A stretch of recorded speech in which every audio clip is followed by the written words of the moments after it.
SDP-യുടെ vote സ്വീകരിക്കുന്നത് അവരെ മാനസാന്തരപ്പെടുത്തുക എന്ന ലക്ഷ്യത്തോടെയെന്ന് AK ബാലൻ. എല്ലാ വർഗീയ ശക്തികളുടെയും കാര്യത്തിൽ ഇതാണ് നിലപാട്. വർഗീയ സംഘടനകളുടെ ആശയത്തെ പാർട്ടി എതിർക്കും. എന്നാൽ ആ സംഘടനകൾക്ക് പിന്നിൽ അണിനിരക്കുന്നവരുടെ വോട്ട് വേണ്ടെന്ന് പറയില്ല. ആശയങ്ങളിൽ മാറ്റം വരുത്തി അവർ വരുന്നതിനെ എന്തിനാണ് എതിർക്കുന്നതെന്നും AK ബാലൻ ചോദിച്ചു. SDP-യുടെ പിന്തുണ സ്വീകരിക്കാൻ CPM പാടുപെടുന്നതിനിടെയാണ് AK ബാലന്റെ ഈ വിശദീകരണം. ന്യൂസ് 18 സീനിയർ എഡിറ്റർ മഞ്ജുഷ് ഗോപാലുമായി മീറ്റ് ദ ലീഡറിൽ സംസാരിക്കുകയായിരുന്നു ബാലൻ. മതന്യൂനപക്ഷങ്ങളിൽ ഒരു വല്ലാത്ത ഇമേജാണ് കേരളത്തിന്റെ മുഖ്യമന്ത്രിക്കുള്ളത്. തലശ്ശേരി സംഭവം നടക്കുമ്പോൾ പേടിച്ചിട്ട് കക്കൂസിന്റെ ഉള്ളിൽ നിന്ന് പുറത്തു വരാത്ത നേതാക്കന്മാരാ കോൺഗ്രസിന്റെ. വെൽഫെയർ പാർട്ടിയുടെ വോട്ട് വേണ്ട എന്നും SDP-യുടെ വോട്ട് വേണ്ട എന്നും പറയണം. അത് പറയുന്നില്ല. വോട്ട് വേണ്ട എന്ന് പറയുന്നത് നിങ്ങൾ ഈ പറയുന്നത് തമ്മിൽ രണ്ടാണ്. നിങ്ങളൊരു വോട്ട് വേണ്ട എന്ന് പറയാൻ നിങ്ങൾക്ക് അധികാരമില്ല. ആരെങ്കിലും വോട്ട് തരും, നിന്റെ വോട്ട് വേണ്ടെന്ന് എങ്ങനെയാ പറയും? നിങ്ങളിപ്പോ സംഘടനയുടെ വോട്ട് വേണ്ടെന്നാണ് പറയുന്നത്. സംഘടനയുടെ വോട്ട് വേണ്ടെന്ന് പറയാം. ഞങ്ങളിപ്പോ വീടുകളിലേക്കായിരുന്നു. ആ വീടുകളിൽ കയറുമ്പോൾ ലീഗിന്റെ വീടുണ്ടാവും, BJP-ന്റെ വീടുണ്ടാവും, SDP-ന്റെ വീടുണ്ടാവും, ജമാഅത്തിന്റെ വീടുണ്ടാവും.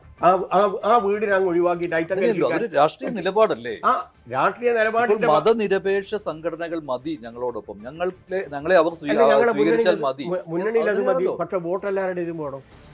മുന്നണി രണ്ടും പോകും. മുന്നണിയിൽ ഘടകകക്ഷി എന്നുള്ള നിലയിൽ വർഗീയ ശക്തികളുമായി ബന്ധപ്പെട്ടുകൊണ്ട് പ്രവർത്തിക്കുന്ന ഒരു സംഘടനയുടെയും സഹായം ഞങ്ങൾക്ക് വേണ്ടയില്ല. എന്നാൽ ഈ സംഘടനകളിലെല്ലാം അണിനിരന്നിട്ടുള്ള ജനാധിപത്യ മതനിരപേക്ഷ ബോധമുള്ള ജനങ്ങളുണ്ട്. ആ ജനങ്ങളെ തള ഞങ്ങൾക്ക്. അപ്പോൾ RSS-ന്റെയും SDP-യുടെയും PDP-യുടെയും ജമാഅത്തെ ഇസ്ലാമിയുടെയും വോട്ട് കിട്ടുന്നതുകൊണ്ട് കുഴപ്പമില്ല. പക്ഷെ ആ സംഘടനകളെ ഞങ്ങൾ എതിർക്കും. അല്ല, സംഘടനയെ എതിർക്കുന്നതോടൊപ്പം തന്നെ ആ സംഘടന ഉയർത്തുന്ന ആശയത്തോടൊപ്പമുള്ള ജനങ്ങളെ, വോട്ടർമാർ, അവരെയും ഞങ്ങൾ എതിർക്കും. എതിർക്കുക എന്ന് പറഞ്ഞു കഴിഞ്ഞാൽ അവരുടെ മനസ്സിൽ മാനസാന്തരം വരുത്തുന്നതിനും മതനിരപേക്ഷ ബോധം മനസ്സിലേക്ക് എത്തിക്കുന്നതിനും നിരന്തരമായിട്ട് ഞങ്ങൾ ഇടപെടും.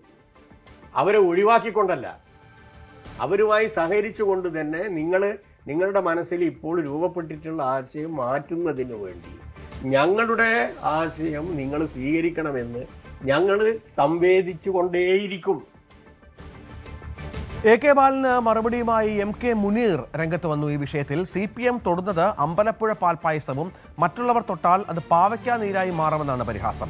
SDP പിന്തുണ വാങ്ങിയത് അവർ നന്നാക്കാനാണെന്ന AK ബാലന്റെ പരാമർശത്തോടാണ് മുനീറിന്റെ പ്രതികരണം. AK ബാലൻ പറഞ്ഞിട്ടുള്ളത് SDP-യുടെ പിന്തുണ വാങ്ങുന്നത് അവർ നന്നാക്കാൻ വേണ്ടിയിട്ടാണ്. ഇതൊരു നല്ല പാർട്ടിയാണെന്ന് ആലോചിച്ച് നോക്കി. ഇവർ നന്നാക്കിയതാണല്ലോ പിന്നെ ജമാഅത്തെ ഇസ്ലാമിയെ. നന്നായില്ലേ അവർ നന്നാക്കിയിട്ട് പിന്നെ അവരിൽ നിന്ന് മാറിയപ്പോഴേക്ക് പിന്നെയും മോശമായി പോയി. ഇപ്പോൾ ഇനി SDP-യെ കുളിപ്പിക്കാൻ തുടങ്ങിയിട്ടുണ്ട്.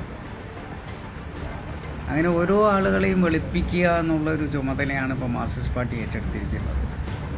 അപ്പോൾ ഇവർ തൊടുന്ന ആളുകൾ മുഴുവൻ അമ്പലപ്പുഴ പാൽപ്പായസമാണ്.